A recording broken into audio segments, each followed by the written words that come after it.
How is everyone doing today? And in this video, we are going to talk about all the banners that we should be receiving when it comes to all the events that we got known of the schedule. We have certain side stories that will be coming in the next few coming weeks, and with those side stories usually comes the associated banners. So today we're going to talk about all the way from Char and Veritica all the way to as far as we know confirmed. That way I can let you know which characters are worth it, which characters do what, and what their value is, what teams they work on, all the different type of stuff in this video. Make sure to leave a like, comment, sub, all that different type of stuff. We are eerily getting close to 1,000. Would be kind of cool if we did. I'm not gonna lie, for Heaven Bird's channel, that would be kind of clean. And also, I forgot to mention, thank you guys so much for the support, because we did end up winning the master reward for the CC recruitment program or contest. I appreciate y'all so much for all of y'all support. Thank you so much. It means a lot to me. But let's go ahead and start talking about all the characters coming out, and starting off with Char and Veritica.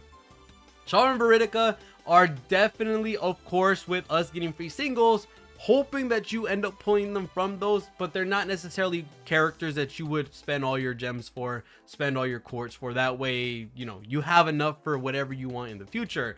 Char and Veritica, although not being the craziest in terms of power, they're definitely good characters to grab if you so happen to get them from the free singles. Charo's able to give the AoE defense down, dark AoE defense now, which could be really great in some cases, like for characters like Yuina, where you're basically doubling down on these if possible. And then not only that, she has some really great moves inside her other versions of herself, like the A rank, the S ranks, that are going to make Charo a really nice character overall.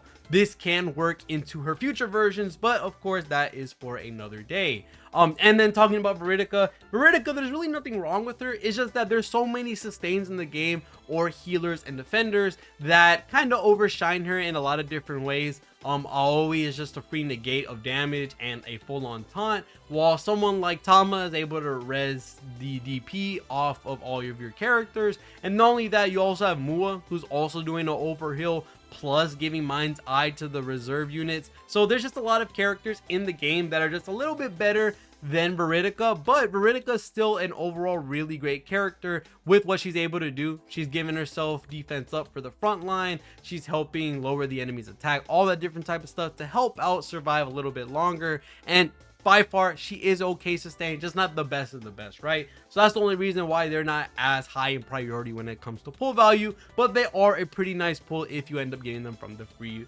pulls. But to talk about the future banners that are all coming with the next few side story events, we are going to have quite a bit, and of course, let's start going through them. One of the characters is going to be Akari Date, or Date, however you want to say it, and this is just going to be an overall skip of a banner, because it will just be her by herself, which is a little sucky when it comes to the pull value, or the value of your gems or quartz that you're going to be using whenever you're pulling.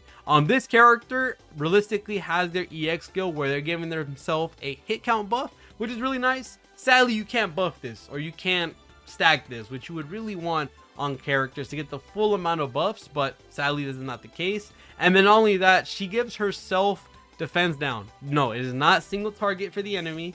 No, it is not AoE for the enemy. It is literally defense down to just herself, which I find a little bit funny.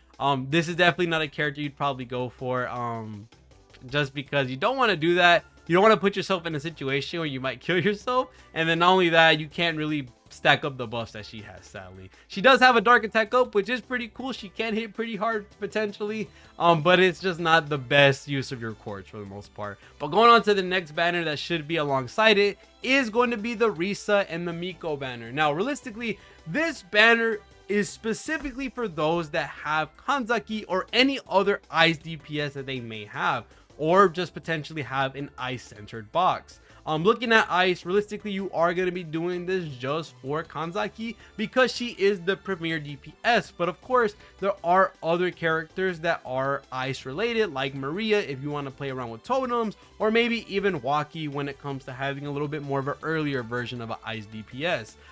Having this Miko is going to be very important and going to be the main reason you pull on this banner, because although you have this Risa, who is potentially also really good, the Miko is definitely the target of the banner. This Miko is specifically going to be giving you a 2-turn single target ice defense down, which is very strong to have on a unit to be able to debuff the enemy massively, because not only are you stacking on 2 defense downs, 2 vulnerables or 2 fragiles, however you want to say it, and then you also have another stacks of ice defense down, which is very strong to have onto the enemy. And this is going to help you stack this on without overdrive, because it does last for 2 turns. So this is going to be one of the more premier debuffers for the ice team. If you were using Waki, is this one of your favorite characters?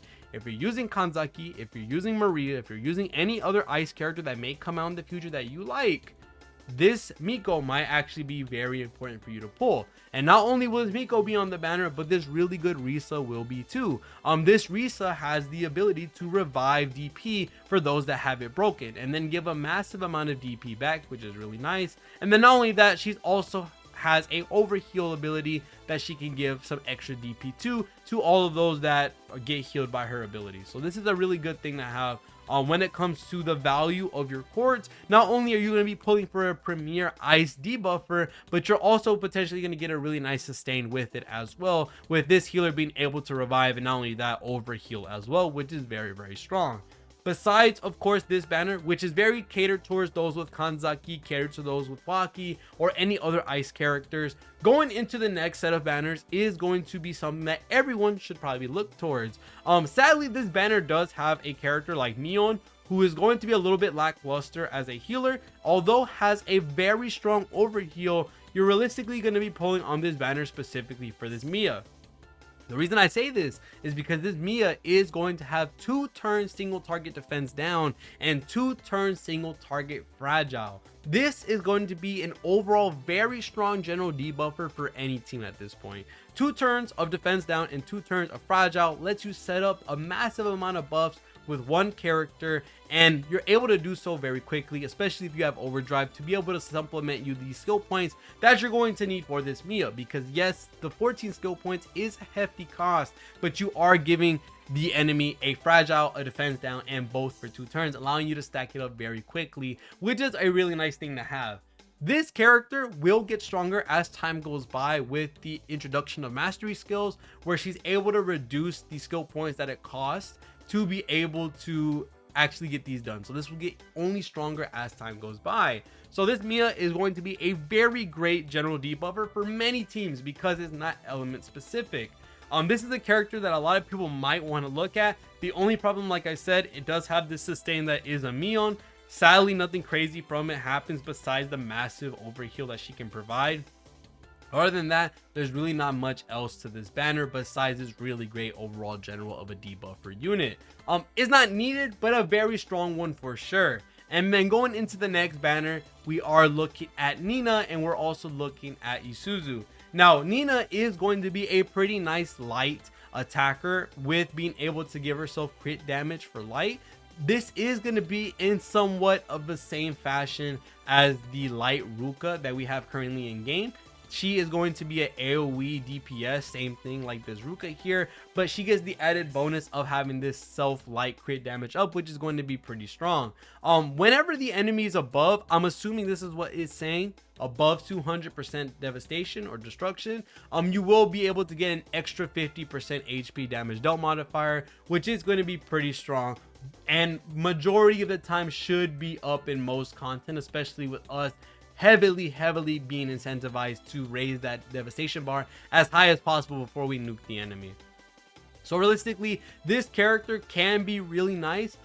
If you like Nina, or you really need a light attacker for some reason, or you really want to build towards light, Nina could potentially be a cool pull. And not only that, we also have Isuzu, who's able to give AoE defense down, which is really nice. And not only that, a new debuff, I don't think anyone has this in the game yet, which is DP defense down. So of course, this will only be defense down for the DP gauge only. Once you go into the HP part, this is kind of useless, but it could be a cool character to grab when you do pull for this Nina.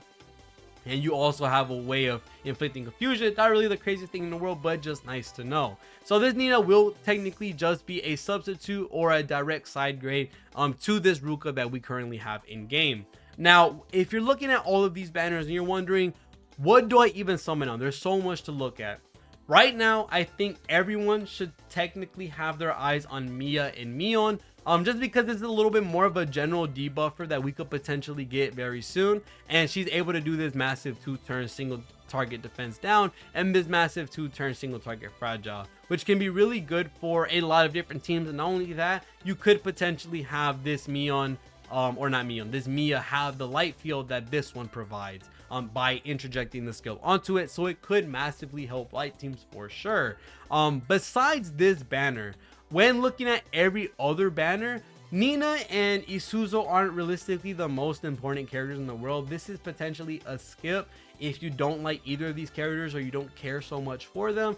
They're nice to have, but aren't the best of the best, of course, as we know that we are steadily moving along towards getting synced up with JP. So these two characters aren't really the best thing in the world. We're also looking at this Miko and this Risa. Now, this banner specifically is only a catch for those who have the ice box or the ice team, like having Kanzaki, Waki, having the what's it called, Mari for your ice team, which is an ice field. Having all of these characters will allow you to summon on this Miko banner and of course take advantage of the single target ice defense down. If you don't have an ice team, if you don't have Kanzaki, if you don't have Waki, if you don't have any of these characters, then you probably don't need this character. And then this looks like a pretty easy line of banners to skip, right? You have Char and Veritica currently being free, which is really cool, but they're not the best of the best. They're just really cool units if you still happen to pull them. Akari Date is not going to be anything crazy. Risa and Miko should only be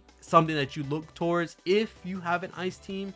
And then Mia is the only character I feel like right now is really high in value just because of all that she can give.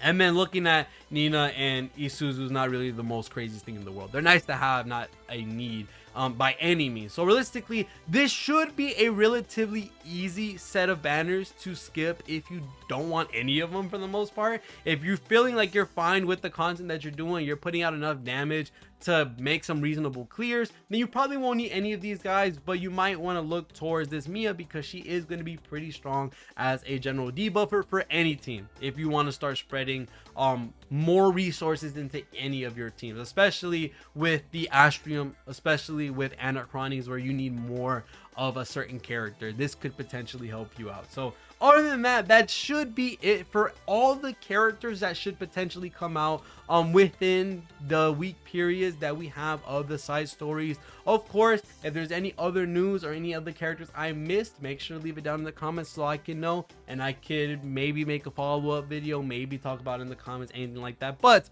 other than that, thank you guys so much for watching. Always in the video. See y'all in the next one, and peace.